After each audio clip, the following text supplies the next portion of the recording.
அனைவருக்கும் வணக்கம். சக்தியும் நானும்.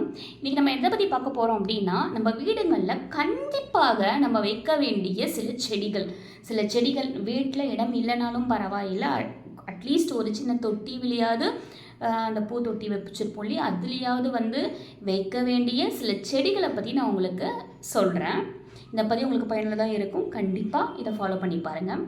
முதல்ல நம்ம வீட்டில் கண்டிப்பாக எல்லோர் வீட்லேயும் இருக்க வேண்டிய ஒரு செடின்னு பார்த்தீங்கன்னா துளசி செடி கண்டிப்பாக இருக்கணும். துளசியிலே 2 விதமாக சொல்லுவாங்க, கருந்துளசி, வெண்துளசின்னு சொல்லுவாங்க. கருந்துளசிங்கிறது பெருமாளை குறிக்கிறதா இருக்கும், வெண்துளசிங்கிறது லக்ஷ்மி தாயாரை குறிக்கிறதா இருக்கும். இதில் 2 துளசியும் சேர்ந்த மாதிரி வைக்கிறதுங்கிறது ரொம்பவே நல்ல விஷயம். வீடு சுபிக்ஷமாக இருக்கும், ரொம்பவே நல்லது. இந்த துளசி செடி ஒரே தொட்டியில் கூட இந்த 2 துளசி செடியும் வைக்கலாம். நீங்கள் ஒன்றா வச்சுட்டிங்கன்னா வேறு இணைஞ்சிட்டு அது 2மே ஒன்றாவே சேர்ந்து வளரும். ஒரே தொட்டியில் கருப்பு துளசியும் இருக்கும், வெண் துளசியும் இருக்கும். ரொம்ப நல்லது அது. அதுக்கு நீங்கள் பூஜை செஞ்சிங்கன்னா அதை விட ரொம்ப நல்ல பலன்களை தரும். ட்ரை பண்ணி பாருங்கள். ஆனால் சுத்தபத்தமாக இருக்கணும் கண்டிப்பாக. இன்னொரு விஷயம் கூட சொல்லுவாங்க, துளசி செடி இருக்கிற இடத்துல அரவம் வராது, அரவம்னா பாம்பு வராது அப்படிங்கிற மாதிரி சொல்லுவாங்க.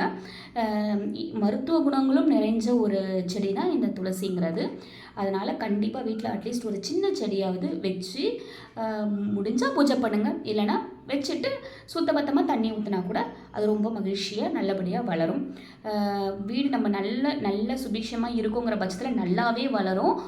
ஏதாவது கெட்ட சக்தி ஏதாவது இருக்குது, இல்லை ஏதாவது நெகட்டிவான எனர்ஜி இருக்குன்னா துளசி செடி ஒழுங்காக வளராதுங்க. அதை வச்சு நம்ம தெரிஞ்சுக்கலாம். அதுக்கேற்ற மாதிரி கேட்டு என்ன செய்யணுங்கிறத பார்த்து நீங்கள் செஞ்சுக்கோங்க, சரிங்களா?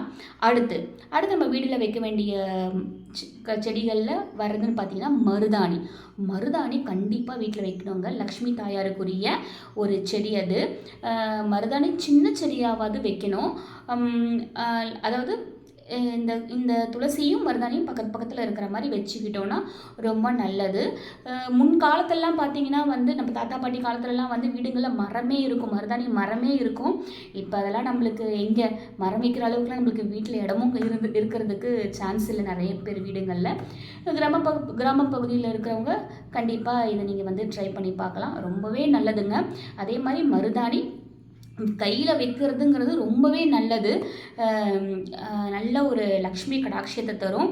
கையில் மருதாணி வச்சு அந்த மருதாணி கையில் இருந்து கொடுக்குற காசை பெண்கள் வீட்டு பெண்கள் வீட்டு தலைவிகள் அந்த மருதாணி கையோட கொடுக்குற காசை கணவர்மார்கள் வாங்கிக்கிட்டு போகிறாங்க அப்படின்னா அவங்களுக்கு ரொம்பவே நல்ல பலன் தருங்க. அவங்க நல்லா சம்பாதிப்பாங்க. இதை செஞ்சு பாருங்கள்.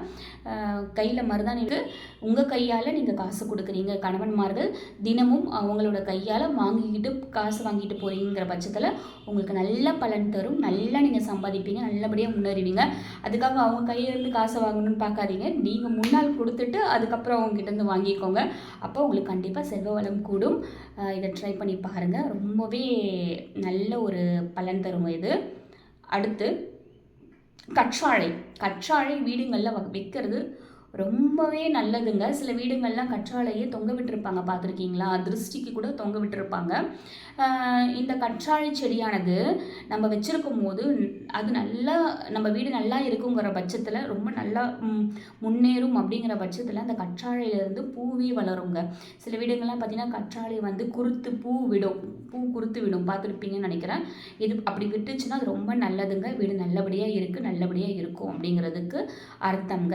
அதனால் கற்றாழை செடியும் வைக்கிறது ரொம்ப நல்லது. கீழே தரையில் வைக்காதீங்க. முடிஞ்ச வரைக்கும் கற்றாழையை தொட்டியில் வைக்கிறதுக்கு பாருங்கள். கீழே தரையில் வச்சிங்கன்னா அரவம் வரும் அப்படிங்கிற மாதிரி சொல்லுவாங்க.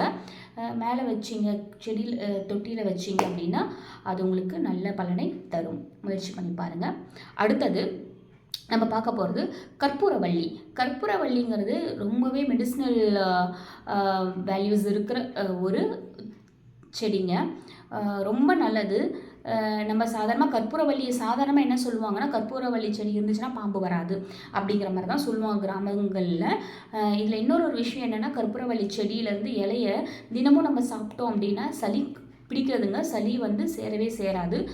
ஒரு நல்ல ஒரு சளி நிவாரணியாக இது செயல்படும். ரொம்பவே நல்லதுங்க. அதோட வாசம் அவ்வளோ நல்லாயிருக்கும்.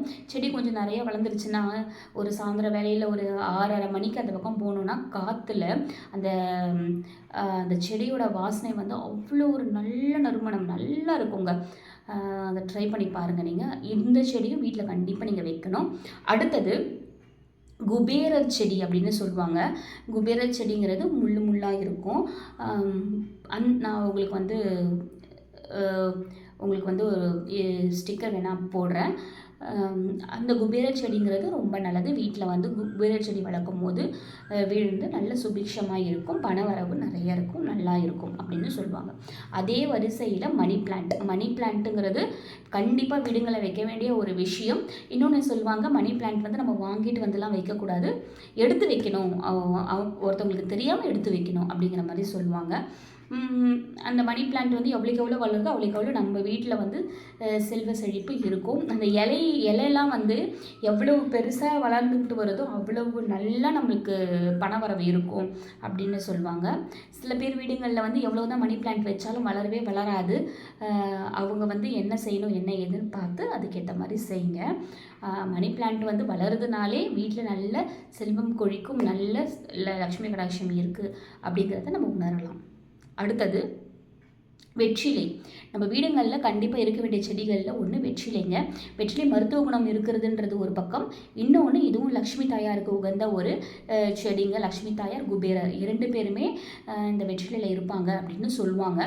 ரொம்பவே நல்ல ஒரு விஷயம். இந்த நல்ல ஒரு தாவரம் இந்த வெற்றிலைங்கிறது கொடி மாதிரி வரும். நம்ம இந்த மணி பிளான்ட் எப்படியோ அதே மாதிரி ஒரு கொடி மாதிரி பற்றி தான் ஏறும். நம்ம ஒன்று வச்சு விட்டுட்டோம் அப்படின்னா அது மட்டும் நல்லா பற்றி வளர ஆரம்பிக்கும். கொஞ்சம் நிழல் பகுதியில் வைக்கணும்னு சொல்லுவாங்க. வீட்டுக்கு முன்னாடி வைங்க, ரொம்பவே நல்லது. ரொம்ப ரொம்ப வீட்டில் கஷ்டம் இருக்கவே இருக்காது, ரொம்ப நல்லதாக இருக்கும். அது வளர்ந்து நல்லா வருது அப்படிங்கிற பட்சத்தில் என்ன பண்ணுங்கன்னா, சனிக்கிழமைகளில் ஒரு இலையை மட்டும் எடுத்து லக்ஷ்மி தாயாரோடைய படம் வச்சுருப்பீங்கள்ல, கீழே வச்சாலும் சரி, லக்ஷ்மி தாயாரோட சிலை இருந்தாலும் என்ன இருந்தாலும் லக்ஷ்மி தாயார்கிட்ட ஒரு வெத்திலையே வச்சுருங்க. அதுலேருந்து எடுத்து நல்லா வளர்ந்துட்டதுக்கு அப்புறமா, வளர்கிறதுக்கு முன்னாடி எடுக்காதீங்க. இந்த தாவரமும் இந்த செடியும் ரொம்பவே ஒரு சக்தி வாய்ந்த ஒரு செடிங்க. கண்டிப்பாகவே இந்த வெற்றிலையும் கூட நல்லா வளருதுன்னா வீடு செழிப்பாக இருக்கும். நல்லா வளரலைன்னா நம்ம அதுக்குரிய விஷயத்தை நம்ம பார்க்கணும், கண்டிப்பாக செய்யணுங்க. இதுவும் உண்மைதான். அடுத்து பூ வகைகளில் சொல்லணும் அப்படின்னா 2 விஷயத்தை கண்டிப்பாக சொல்வேன். 2 செடிகள், ஒன்று மல்லி, இன்னொன்று ஒத்த செம்பருத்தி பூச்செடி. இது வந்து புதர் மாதிரி வரும் இல்லையா, ஒத்தை செம்பருத்திங்கிறது புதர் மாதிரி வரும். இந்த ஒத்தை செம்பருத்தி வைக்கிறது ரொம்ப நல்லதுங்க. அதே மாதிரி மல்லிகை பூ வைக்கிறது ரொம்ப நல்லதுங்க. அடுத்து சங்குப்பூங்கிறதும் அதுவும் கொடி மாதிரி தான். சங்குப்பூ வந்து விநாயகருக்கு உரியது. சங்குப்பூ வந்து நல்லா வளருதுனாலே விநாயகருடைய அருள் நமக்கு இருக்குதுன்னு அர்த்தம். அவருக்கு அது தேவைப்படுதுன்னு அர்த்தம். சங்குப்பூ வளர்ந்துருச்சுன்னா அது தினமும் முடியாதுங்கிற பட்சத்தில் எப்போ வருதோ அந்த ஒரு பூ எடுத்துகிட்டு போய் சங்குப்பூ எடுத்துகிட்டு போயிட்டு வீட்டில் இருக்க விநாயகர் படமோ சிலையோ அதில் வச்சுருங்க. மல்லிகை வந்து வாசனை பூவோ செடியாக தான் நம்ம பார்த்துருப்போம். அது வந்து ரொம்பவே ஒரு லக்ஷ்மி கடாட்சியம் இருக்கிற ஒரு மலர், ஒரு செடிங்க. லக்ஷ்மி தாயாருக்கு ரொம்பவே பிடிக்கும், அப்பன் முருகனுக்கு ரொம்பவே பிடிக்கும். அப்படி அவ்வளவு ஒரு நல்ல ஒரு செடி.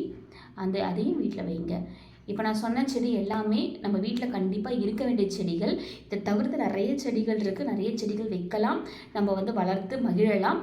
கண்டிப்பாக இருக்கணும் நம்மளுக்கு அப்படிங்கிற பட்சத்தில் இந்த செடிகள் வச்சுருந்தாலே ஓரளவுக்கு நம்மளுக்கு வந்து தேவைகள் பூர்த்தியாகுங்க. இந்த பதிவு பிடிச்சிருக்கோன்னு நினைக்கிறேன். பிடிச்சிருந்தா உங்கள் நண்பர்களுக்கு ஷேர் பண்ணுங்கள். நன்றி.